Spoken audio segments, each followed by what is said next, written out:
Hey, patrons, we're back. It's been a little bit since we've been able to go live for you guys, but we had some technical difficulties last week. But here we are this week in the studio. We're actually live in the studio for the foreseeable future. So let's do some behind the scenes for you.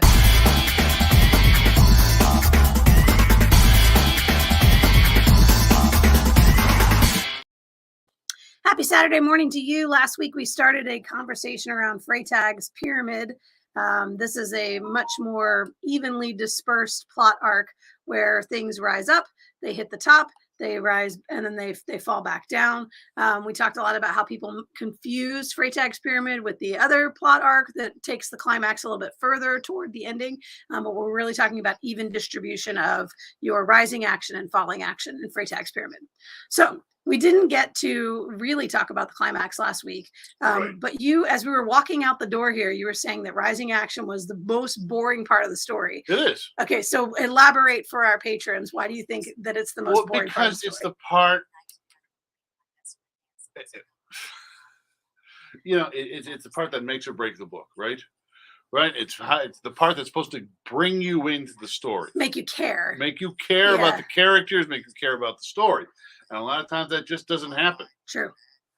Yeah, that's true. And sometimes, so you are working this rising action, and sometimes people put things out of order. Sometimes something is happening and you don't really understand why it's relevant to the rest of the plot. So especially in some of the stuff that we read, because we read a lot of novice work, the early writers, younger writers, novice writers, they sometimes struggle with how to pace that rising action as Or, well. they add a lot more exposition in that rising action that's necessary. Yeah, fall in love with some scenes and you don't want to get rid of them. And I know I'm Or guilty of that. characters. Or characters, yeah. It's fun when we talk to people about revisions and they'll say things like, well, I combined these two characters because they were really doing the same thing. And you're Right. like, how did you not see that the first time around that you had redundant characters? Yeah, I know, but it's usually because they're not, skilled writers. Sometimes you just don't see it. Yeah, yeah. Or you get excited about a character and you think, man, this person's got to be in this book.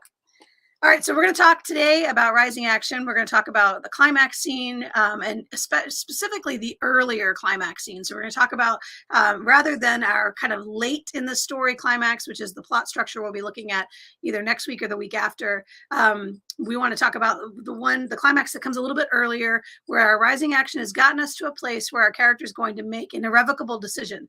And that decision is going to shift things. It's going to move things off the tracks that we thought we were on. And that is Freytag's Pyramid's climax scene. So we're going to do that today. You can join us online at makethepointradio.com, or you can join us on the air at 100.7 The Point. We appreciate you for being patrons and sponsoring the show. And welcome to our new patron, Treb Curry. We're grateful to you, sir. And no, you did not level up at the level that you could commission a short story, but we'll be willing to consider it if you want to send us some I don't know, some basic ideas. Anyway, like I said, good to see you guys, and we will see you on the air.